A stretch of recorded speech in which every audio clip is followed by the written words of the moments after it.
Je m'appelle Catherine Schmer et je suis bijoutière joaillière. Je suis dans ce métier depuis 1986, dans mon propre atelier, et je réalise des bijoux pour une clientèle privée. À l'âge de 16 ans, je me promenais à Lucerne et j'ai vu un bijoutier dans son échoppe qui travaillait, on le voyait à travers la fenêtre, et ça m'a donné envie de faire ce métier. Je suis rentrée aux Arts Déco, les arts appliqués en bijouterie-joaillerie, et j'ai fait mon CFC à Genève. Il y a beaucoup d'étapes dans chaque réalisation de pièces et le moment le plus intéressant est en fait la création. Il y a plusieurs outils importants dans ce métier, donc chaque étape a besoin de son outillage. Pour commencer, on a la scie qui s'appelle le buckfill, on a ensuite des limes, on aura le chalumeau pour souder évidemment et pour terminer la polisseuse.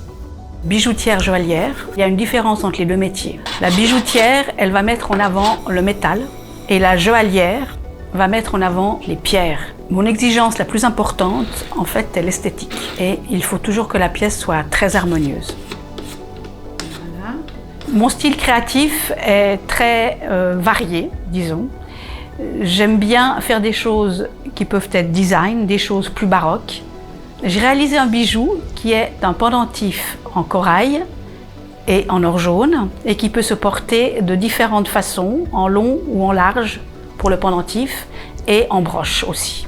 J'aime bien réaliser des bijoux qui justement ont plusieurs fonctions. Pour ce pendentif, j'ai utilisé la technique de la cire perdue. En fait, j'ai coulé une cire autour de la branche pour que ça épouse bien la forme. Et ensuite, cette cire, je l'ai envoyée chez un fondeur qui me renvoie la pièce en or. Ensuite, il y a tout le travail sur cette pièce pour l'adapter au corail. J'ai conçu cette pièce pour un concours qui était organisé à Balexer et j'ai eu le prix du public.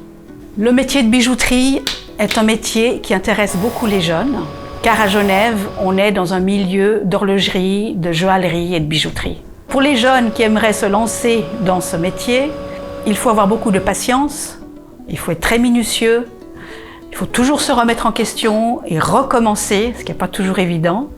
Et puis, il ne faut pas avoir peur de se salir, parce que des fois, on est noir de la tête aux pieds.